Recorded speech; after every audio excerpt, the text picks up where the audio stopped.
के लिए बेहद जरूरी है जिसका कहीं भी बैंक अकाउंट है, चाहे आपका सेविंग अकाउंट SBI में हो, PNB कैरेना बैंक में, NDFC बैंक में या किसी भी सरकारी प्राइवेट बैंक में। अगर आप अपने आप खाते से रोजाना पैसे जमा करते हैं या निकालते रहते हैं तो अब आपको थोड़ा सतर्क हो जाना चाहिए, क्योंकि इनकम टैक्स डिपार्टमेंट ने पैसे की जमा और निकासी को लेकर के कुछ सख्त नियम लागू कर दिए हैं, जिनकी जानकारी होना अब हर अकाउंट होल्ड के लिए जरूरी हो गया है। अगर उन्होंने गलती से तय लिमिट से ज्यादा लेन देन कर लिया तो उन्हें सीधे इनकम टैक्स नोटिस मिल सकता है। अगर एक बार इनकम टैक्स डिपार्टमेंट की तरफ से नोटिस आ गया तो फिर आपको अपनी हर छोटी बड़ी ट्रांजैक्शन का हिसाब देना पड़ सकता है।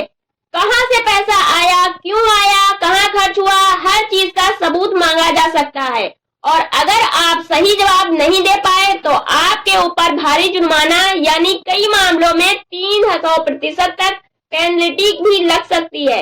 तो 1 अप्रैल 2026 से नया फाइनेंशियल एरिया शुरू होगा। फाइनेंशियल एरिया का मतलब होता है 1 अप्रैल से लेकर 31 मार्च तक का पूरा वित्तीय वर्ष। इस पूरे साल के दौरान आपके सेविंग अकाउंट से होने वाली नगद निकासी यानी कैश विड्रॉल पर इनकम टैक्स डिपार्टमेंट ने एक निश्चित सीमा तय कर रखी है। अगर आपने इस तय सीमा से ज्यादा कैश निकाला तो आप सीधे विभाग की नजर में आ सकते हैं और आपको हाई वैल्यू ट्रांजैक्शन का नोटिस भेजा जा सकता है। अगर आपने जरूरत से ज्यादा कैश निकाला और बाद में इनकम टैक्स डिपार्टमेंट में आपसे उसका स्रोत पूछा और आप सही जवाब नहीं दे पाए तो यह आपके लिए बड़ी परेशानी बन सकती है। अब बात करते हैं एक और अहम नियम की। इनकम टैक्स डिपार्टमेंट ने यह भी तय कर दिया है कि एक पूरे फाइनेंशियल एरिया में आप अपने सेविंग अकाउंट में अधिकतम कितना पैसा जमा कर सकते हैं, चाहे आप UPI के जरिए, गूगल पे, फोन पे या पेटीएम का इस्तेमाल करते हो। साल भर में आप कितना पैसा भेजते हैं और कितना पैसा रिसीव करते हैं, इसकी भी एक लिमिट तय कर रखी है। लिमिट को जानना अब आपके लिए बहुत जरूरी हो गया है, क्योंकि अगर आपने तय सीमा से ज्यादा FD कर दी तो इनकम टैक्स डिपार्टमेंट का सिस्टम अपने आप अलर्ट हो सकता है और आपको नोटिस भेजा जा सकता है। इसके अलावा अगर आपके पास एक से ज्यादा सेविंग अकाउंट है, जैसे 2 या 3, उससे भी ज्यादा, तो आप एक दिन में कुल मिलाकर कितना पैसा निकाल सकते हैं, ताकि हाई वैल्यू ट्रांजैक्शन की लिमिट क्रॉस ना हो। आप अपने सेविंग अकाउंट में एक साथ अधिकतम कितना पैसा रख सकते हैं, क्योंकि अब इनकम टैक्स डिपार्टमेंट की सीधी नजर बैंक बैलेंस पर ही रहती है। अगर आपके खाते में तय सीमा से ज्यादा पैसा रखा गया और आप उसका सही स्रोत नहीं बता पाए तो आपको नोटिस का जवाब देना पड़ेगा। अगर आपके सेविंग अकाउंट का कुछ सालाना टर्नओवर यानी भेजे और पाए गए पैसों को मिलाकर एक फाइनेंशियल एरिया में लाख रुपए से ज्यादा हो जाता है तो आप हाई वैल्यू ट्रांजैक्शन की कैटेगरी में आ जाते हैं। ऐसे मामलों में आपको सिर्फ इनकम टैक्स की नहीं बल्कि GST डिपार्टमेंट की तरफ से भी नोटिस आ सकता है और GST ट्रांजैक्शन की मांग की जा सकती है।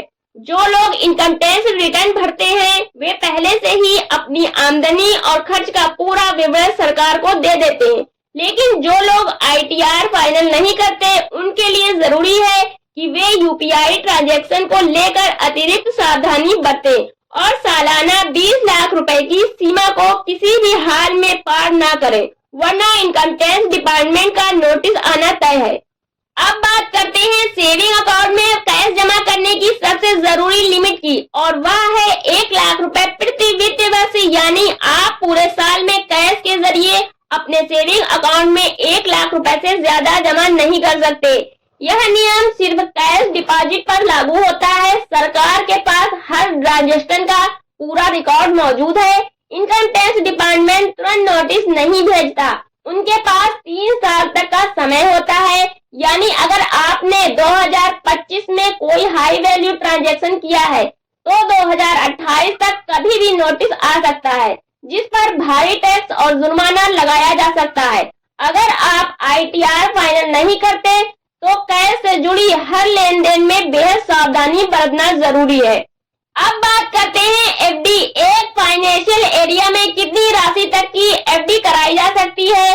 अगर आप कैश के जरिए एफडी करा रहे हैं तो यहाँ भी इनकम टैक्स डिपार्टमेंट ने 1 लाख रुपए की सीमा तय कर रखी है। पैन कार्ड के आधार पर अधिकतम 1 लाख रुपए की ही कैश एफडी कर सकते हैं, लेकिन अगर आपके खाते में पैसा पहले से मौजूद है तो उस पैसे से आप ज्यादा रकम की एफडी करा सकते हैं। इसमें कोई समस्या नहीं होती। जब आप नगद पैसा लेकर बैंक जाकर एफडी कराते हैं, वहां तय लिमिट का ध्यान रखना बेहद जरूरी है। तो ये जानकारी हमने आपको वीडियो के माध्यम से बता दी है। तो जो भी अपडेट होगी आपको लगातार इस चैनल पर मिलती रहेगी। तो बने रहिएगा हमारे चैनल पर। चैनल को सब्सक्राइब कर ले, बेल आइकन को प्रेस कर ले, वीडियो को हाइप कर दे। मिलते हैं नेक्स्ट वीडियो में कुछ नई जानकारी के साथ में। धन्यवाद।